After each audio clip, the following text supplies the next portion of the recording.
بسم اللہ الرحمن الرحیم۔ شروع کرتا ہوں اللہ کے پاک نام سے جو بہت بڑا مہربان نہایت رہنے والا ہے۔ دوستو، بہنوں، بھائیوں، بزرگوں، السلام علیکم ورحمۃ اللہ وبرکاتہ۔ ہم اپنے تاریخ اسلام کے اس چینل میں ہماری سیریل ہے شروع کی ہوئی سلطان محمود غزنوی سے لے کے جلال الدین اکبر تک کی اسلامی ہسٹری۔ اس میں ہم شہاب الدین غوری، سلطان شہاب الدین غوری کو ذکر کر رہے ہیں۔ اس کی داستان جاری اور اس کی 113 نمبر قسط میں ہم آپ کو خوش آمدید کرتے ہیں۔ دوستوں، بہنوں، بھائیوں، بزرگوں، بدایوں ایک قدیم اور پرانا شہر ہے۔ کہتے ہیں کہ اس کی بنیاد 905 عیسوی میں بدھ نام کے ایک ہندو راجا نے ڈالی تھی۔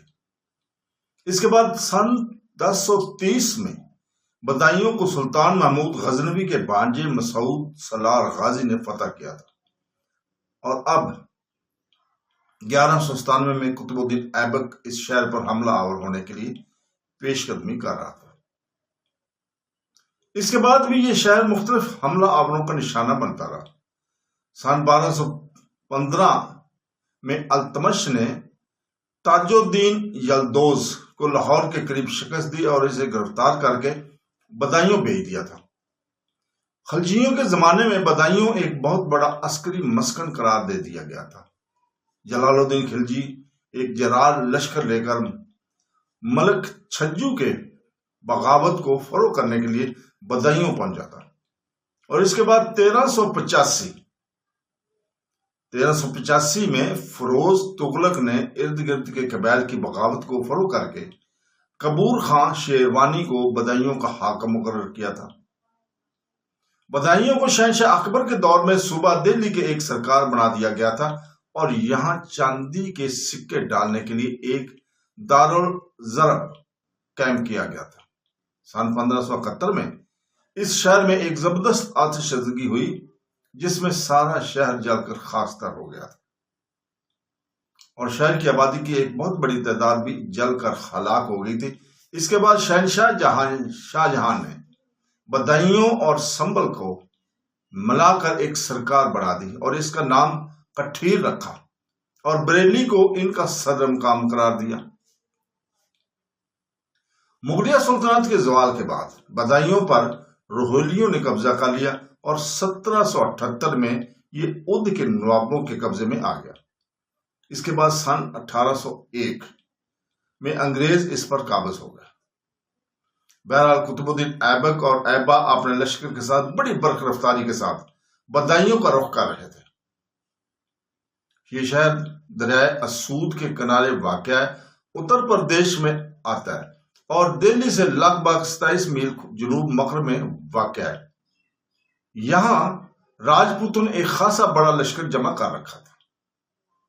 اس کے علاوہ کلنجر میں جن راجپوتوں کو شکست ہوئی تھی اور وہ اپنی جان بچا کر بھاگ نکلنے میں کامیاب ہوئے تھے، انہوں نے بھی بدایوں کا ہی رخ کیا تھا، اس لیے کہ اب ان کے سامنے بدایوں کے علاوہ کوئی ایسا آثار نہ تھا جہاں قیام کر کے وہ مسلمانوں کا مقابلہ کر سکتے۔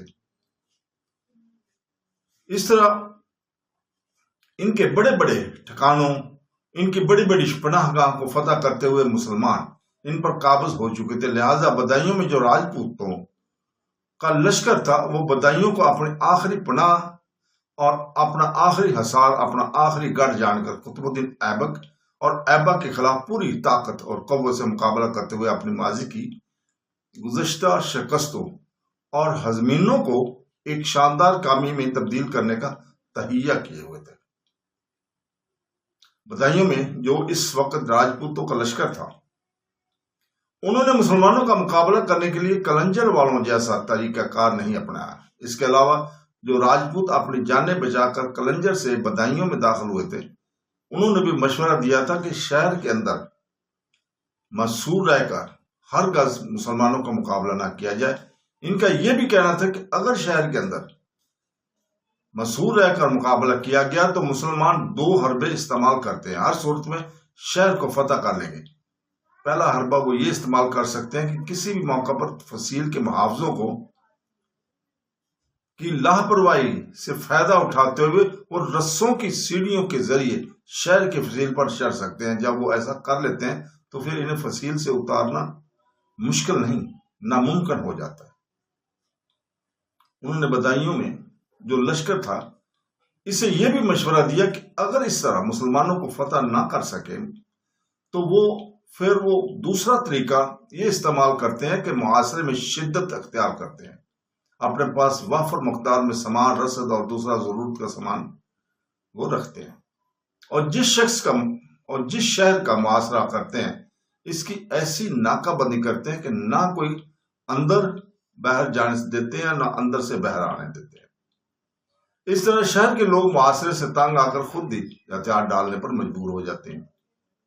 دونوں صورتوں میں شہر کے اندر جو لشکر ہوتا ہے وہ ان کا خوب قتل عام کا ہوتا ہے اور تقریباً اس کا خاتمہ کر دیا جاتا ہے۔ لہذا ان مشوروں پر عمل کرتے ہوئے راجپوتوں کے اس لشکر نے یہ فیصلہ کیا کہ اب مسلمانوں کا لشکر شہر کے قریب آئے تو راجپوت بھی بدایوں شہر سے باہر نکل کر اپنے لشکر کا پڑاؤ کریں گے، ہم ٹھوک کر مسلمانوں کے مقابلے پر آئیں گے۔ جو ہی مسلمان بدایوں کے قریب آئیں ان پر حملہ کر دیا جائے، اور اس طرح مسلمانوں کے خلاف کامیابی کی امید ہے۔ اگر پھر بھی ناکامی ہوئی تو پھر کم سے کم اپنی جانیں بچا کر بھاگنے کا موقع تو ملے گا، اور اگر شہر کے اندر مسور رہ کر مقابلہ کیا تو مسلمان ہو سکتا ہے کسی کو بھاگنے بھی نہ دیں اور سب کا قتل عام کر دیں۔ یہ فیصلہ کرنے کے بعد راجپوت شہر سے نکلے اور شہر کے جنوب میں انہوں نے اپنے لشکر کا پڑاؤ کر لیا تھا۔ بدایوں شہر کے اندر جس قدر سامان ان کی ضرورت کے لیے استعمال ہو سکتا تھا وہ سارا انہوں نے شہر سے باہر نکال دیا گیا۔ شہر پناہ کے دروازے انہوں نے بند کر دیے اور شہر کے جنوب میں انہوں نے اپنے لشکر کو استوار کرتے ہوئے بڑی بے چینی سے مسلمانوں کی آمد کا انتظار کرنے لگے تھے۔ دوسری طرف قطب الدین ایبک اور ایبا بھی اپنے لشکر کے ساتھ آندھی اور طوفان کی طرح شمال کا رخ کیے ہوئے تھے۔ ان کے مخبر بھی پوری طرح کام کر رہے تھے، اور انہوں نے قطب الدین ایبک اور ایبا کو بتا دیا تھا کہ بدایوں میں یہ راجپوتوں کا لشکر ہے، وہ شہر سے باہر نکل کر حملہ آور ہونے کا ارادہ کر چکا ہے، اور جو ہی مسلمانوں کا لشکر ان کے قریب پہنچے گا وہ فی الفور حملہ آور ہو کر مسلمانوں کے لشکر کی صفوں کو منتشر کرتے ہوئے اپنے لیے فائدہ حاصل کرنے کی کوشش کریں گے۔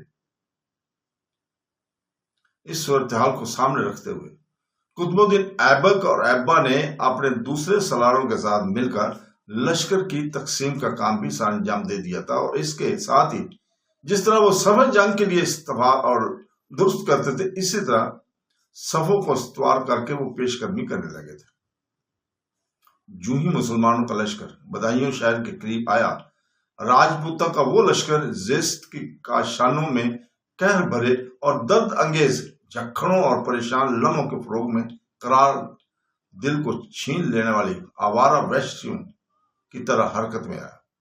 پھر راجپوتوں کا وہ لشکر بشیرت کی قدورت میں نفاق اور بغض کی کھولتی آتش سیال زندگی کے کارزار میں نفرت کے چرخ چلاتی اضطراب اور وسوسے کی آندھیوں اور عاشقی کے دامن اور شانتی کی جھولی تک میں چھید کر دینے والے پاتال کے کھولے لادوے کی طرح ٹوٹ پڑے تھے۔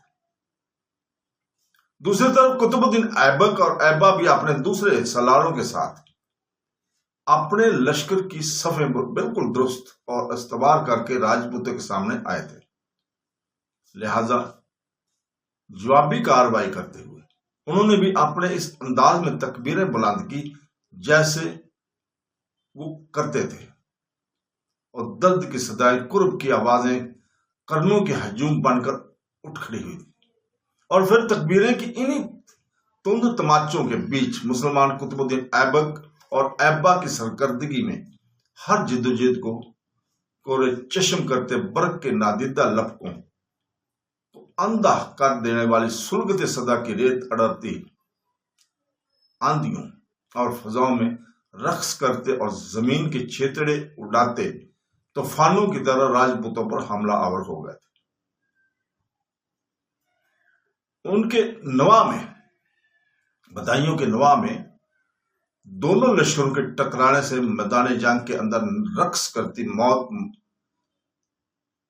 اس رفاقتوں کی کونسلوں کے قرب کے سلگتے تھل اور ان دیکھے درد بھرے اندیشوں میں تبدیل کرنے لگی تھی۔ بدایوں کے نواح میں کچھ دیر تک دونوں لشکروں کے درمیان ہولناک جنگ ہوتی رہی۔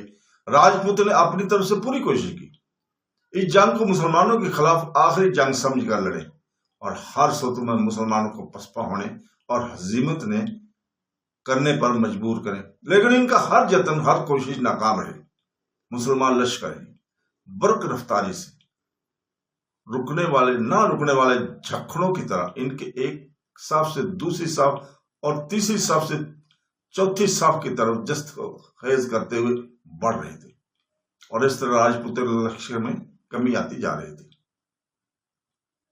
شروع میں مسلمانوں نے زیادہ تر راجپوتوں کے حملوں کے سامنے اپنے آپ کو محدود رکھا، جارجیت کم اختیار کی، اور آہستہ آہستہ جب وہ اپنے حملوں میں بڑی تیزی پیدا کرنے لگے، جارجیت کو اپنے عروج پر لاتے رہے، تب ان کے مقابلے راجپوتوں کے لشکر کی تعداد بڑی تیزی سے کم ہونا شروع ہو گئی تھی، یہاں تک کہ وہ اتنی کمی آئی جب راجپوتوں نے دیکھا کہ مسلمان لشکروں کے سامنے اب ان کے لشکر وسوسوں کے اندیشوں، خطرات کے المیوں اور پرانی دہتی چوٹوں اور غموں کی طرح زیادہ المناک ہو کر رہے گی۔ راجپوتوں کے سالاروں نے یہ بھی دیکھا کہ مسلمانوں کے لشکر کے سامنے ان کی کچھ نہیں رہی تھی، ان کے لشکر کی اگلی صفیں مکمل طور پر درم برم ہو چکی تھی، اور پچھلی صفوں کے لشکری بھی اپنی جانوں کے لیے خطرہ محسوس کرتے ہوئے اگلی صفوں کی طرف جاتے ہوئے ہچکچا رہے تھے۔ اور یہی وہ وقت تھا جب مسلمانوں نے اپنے حملوں میں مزید تیزی پیدا کر دی، اور پھر وہ تکبیریں بلند کرتے ہوئے، اللہ اکبر کی تکبیریں بلند کرتے ہوئے راجپوتوں کے لشکر کی اگلی صفوں کو مکمل طور پر کاٹنے کے بعد ان کے لشکر کی وسطی حصے اور کسی قدر پشتی حصے میں بھی موت کا رقص شروع کر چکے تھے۔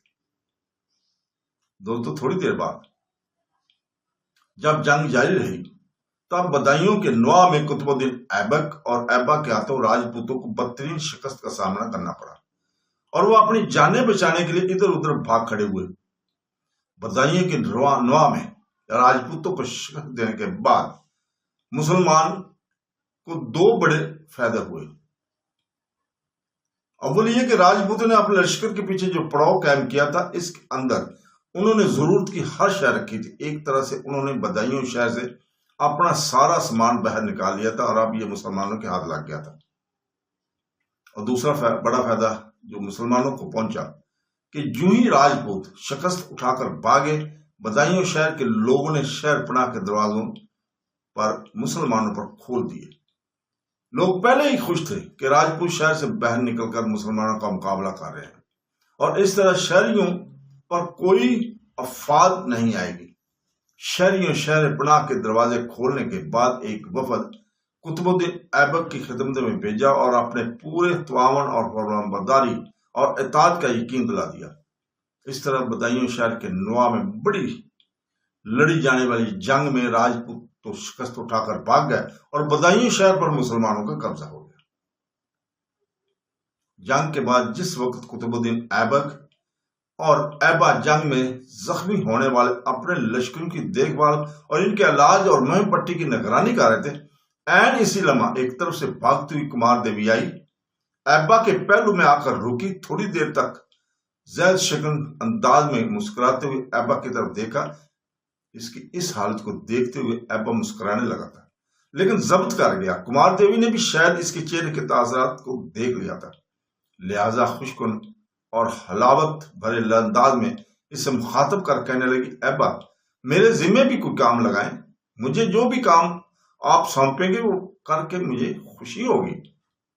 اس موقع پر قطب الدین ایبک بھی قریب ہی کھڑا تھا، اور وہ دونوں کی طرف غور سے دیکھتے ہوئے مسکرا رہا تھا۔ جواب میں ایبا نے کچھ سوچا، پھر کہنے لگا، تمہارے ذمے یہ کام ہے کہ تم، یہاں تک کہتے کہتے ایبا رک گیا۔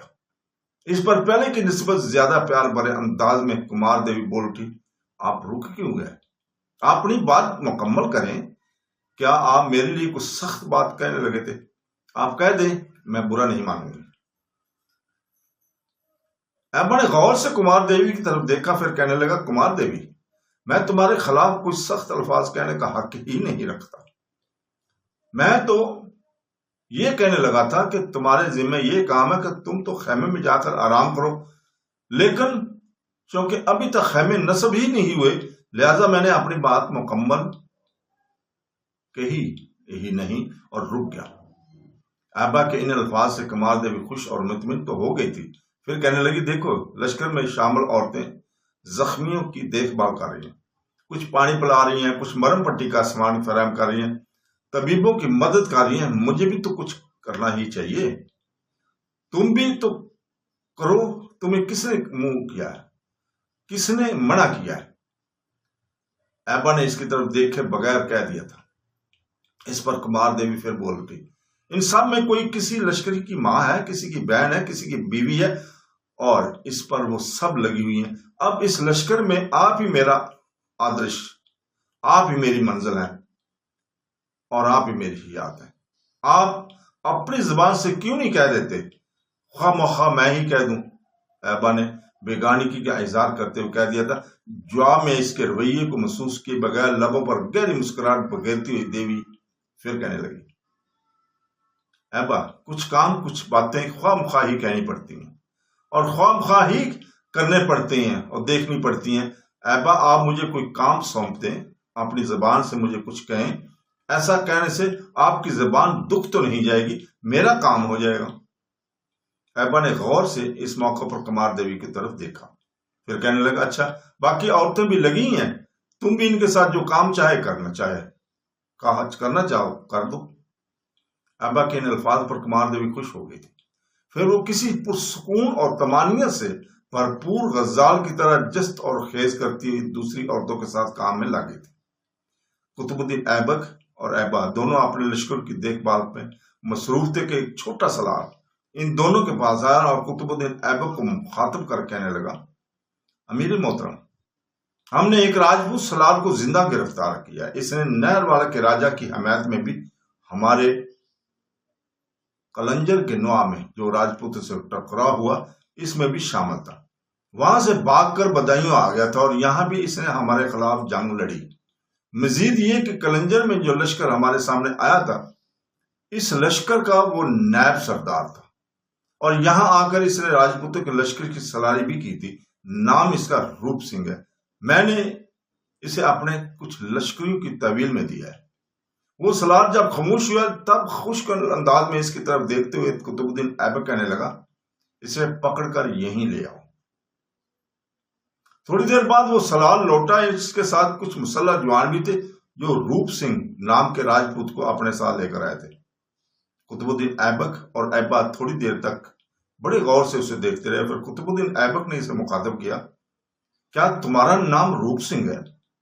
جواب میں اس نے اسبات میں سر گردن ہلا دی، منہ سے کچھ نہیں بولا۔ قطب الدین ایبک کے چہرے پر تبسم نمودار ہونے لگا اور کہنے لگا، اگر تمہارے منہ میں زبان نہیں ہے تو پھر تم لشکر کی کمانداری کیسے کرتے ہو؟ اگر زبان ہے تو پھر اس سے کام کیوں نہیں لیتے؟ اس کا کام سر سے کیوں لیتے ہو؟ اس پر وہ دکھ بھرے انداز میں کہنے لگا، جی میرا نام روپ سنگھ ہے۔ قطب الدین نے اس کا جائزہ لیا، پھر جو سلار اسے لے کر آیا تھا اسے مخاطب کر کہنے لگا، یہ زخمی لگتا ہے، پہلے طبیب کو بلاؤ، اس کے زخموں کی مرہم پٹی کرے۔ قطب الدین ایبک کے ان الفاظ پر روپ سنگھ دھنگ رہ گیا تھا اور بڑی حیرت سے اس کی طرف دیکھتے لگا تھا، شاید وہ اپنے ذہن میں اپنے لیے کسی کڑی سزا کا تعین کر چکا تھا، تاہم وہ چھوٹا سلار پیچھے ہٹا۔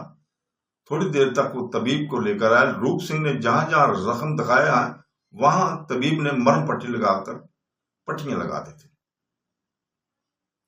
زخموں پر پٹیاں بدوانے کے بعد روپ سنگھ جب قطب الدین ایبک کے سامنے کھڑا ہوا تب قطب الدین ایبک نے پھر اسے مخاطب کیا، میں نے سنا ہے تم نہر والا کے نوا میں بھی جنگوں میں حصہ لیتے رہے ہو، کلنجر اور یہاں بدایوں سے بہر بھی جو ہماری اور راجپوتوں کی جنگیں ہوئی ہیں، تم ایک سرکردہ سلار کی حیثیت سے کام کرتے رہے ہو۔ روپ سنگھ سنجیدہ ہو گیا تھا، کہنے لگا، میں جھوٹ نہیں بولوں گا، جھوٹ بولنے کا فائدہ نہیں، اس لیے کہ آپ کے آدمی نے میرے متعلق ساری تفصیلات آپ کو بتا دی ہوگی، لہذا آپ جو کچھ کہہ رہے ہیں وہ درست ہے۔ قطب الدین ایبک نے پھر اسے مخاطب کیا، کہاں کے رہنے والے ہو؟ بھٹنڈا کا۔ اس نے جواب دیا، میں بھٹنڈا کا رہنے والا ہوں۔ اس نے غور سے قطب الدین ایبک کی طرف دیکھتے ہوئے کہا تھا، میرے خیال میں جنگ میں زخمی ہونے کی وجہ سے تم گرفتار کر لیے گئے، اگر نہ ہوتے تو بھاگنے میں کامیاب ہو جاتے، اور یہ بھی ہو سکتا تھا کہ تمہیں جنگ سے بھاگنے کا موقع نہ ملا ہو اور تمہارا اپنا گھوڑا زخمی ہو کر ختم ہو گیا ہو۔ آپ ٹھیک کہتے ہیں، روپ سنگھ سے ہاں میں ہاں ملاتے ہوئے کہا تھا۔ جنگ میں فرار ہونے کے بعد تم کدھر کا رخ کرتے؟ قطب الدین ایبک نے پھر پوچھا۔ میں بھٹنڈا جانا چاہتا تھا۔ تو جاؤ، پھر بھٹنڈا چلے جاؤ۔ ساتھ ہی اپنے چھوٹے سالار کی طرف قطب الدین نے دیکھا، پھر کہنے لگا، راجپوتوں کے پڑاؤ میں سے ایک گھوڑا اسے دے دو اور اپنی جس منزل کی طرف یہ جانا چاہتا ہے جانے دو۔ روپ سنگھ اپنی جگہ پر کھڑا رہا، پھر کہنے لگا، کسی اور سالار کے سامنے میں اس طرح گرفتار ہو کر جاتا تو مجھے کڑی سزا دیتا، آپ مجھے معاف کر رہے ہیں، مجھے جانے کے لیے کہہ رہے ہیں۔ قطب الدین ایبک کے چہرے پر ہلکا سا تبسم نمودار ہوا، کہنے لگا، روپ سنگھ، میں نے دیکھا تم پہلے ہی کافی زخمی ہو، میرے خیال میں جو زخم تمہیں لگے ہیں یہی سزا تمہارے لیے کافی ہے، اس سے زیادہ میں تمہیں سزا نہیں دینا چاہتا۔ ہاں، تم جنگ کے دوران اگر کسی کا سامنا کرتے تو وہ ضرور تمہاری گردن کاٹتا۔ جنگ ختم ہو چکی، لہذا جہاں جنگ سے بچنے والے دوسرے راجپوت اپنے اپنے ٹھکانوں کی طرف چلے گئے، وہاں اب تم بھی چلے جاؤ۔ قطب الدین ایبک جب خاموش ہوا تب متاثر کن انداز میں تھوڑی دیر تک روپ سنگھ اس کی طرف دیکھتا رہا، پھر کہنے لگا، ہم راجپوت اپنے آپ کو جسم اور جان کی شادابی اور کشت روح تک کو ویران کر دیتے ہیں۔ ویران کر دینے والی تشکیق فریب کی طرف بہادر اور شجاع اور ناقابل تذکیر خیال کرتے ہیں، لیکن تم لوگوں کے سامنے ہم لوگ بے کار منجمد سجداؤں کی طرح بے سخت اور بے ہدف ہو کر رہ گئے ہیں۔ تم لوگ ایسے پرشوب عذاب کی طرح ہم پر حملہ آور ہوئے جس کے سامنے راجپوت اپنے سارے نشہ پندارو اپنی بہادری اور اپنی جرت مندی کو بھلا بیٹھے، یا یہ سارے اوصاف تم لوگوں نے اپنی جرت مندی کی وجہ سے ان سے چھین لی۔ میں سمجھتا ہوں تم لوگوں نے ہماری وراثت میں شکستگی اور ہماری روایتوں میں توڑ پھوڑ کر کے رکھ دی ہے، اور اب ہندوستان کے راجپوت تم لوگوں کا مقابلہ نہیں کر سکتے۔ روپ سنگھ جب خاموش ہوا تب قطب الدین ایبک بڑی عاجزی میں کہنے لگا کہ ہم جب بھی اپنے کسی کام کو ابتدا کرتے ہیں تو اپنی کوشش، اپنی جہد و جہد کو خداوند قدوس پر چھوڑ دیتے، اللہ تعالیٰ پر چھوڑ دیتے۔ ہم نے کبھی بھی نشہ پندار کو اپنا معیار شرف نہیں بنایا، ہماری نگاہوں میں صرف اپنے اللہ تعالیٰ کی رضامندی اور اس کے احکام کی ہی معیار شرف ہوتے ہیں۔ تو دوستو، یہیں پہ رکتے ہیں، اگلی قسط میں انشاءاللہ تعالیٰ ہم یہیں سے شروع کریں گے۔ اللہ حافظ۔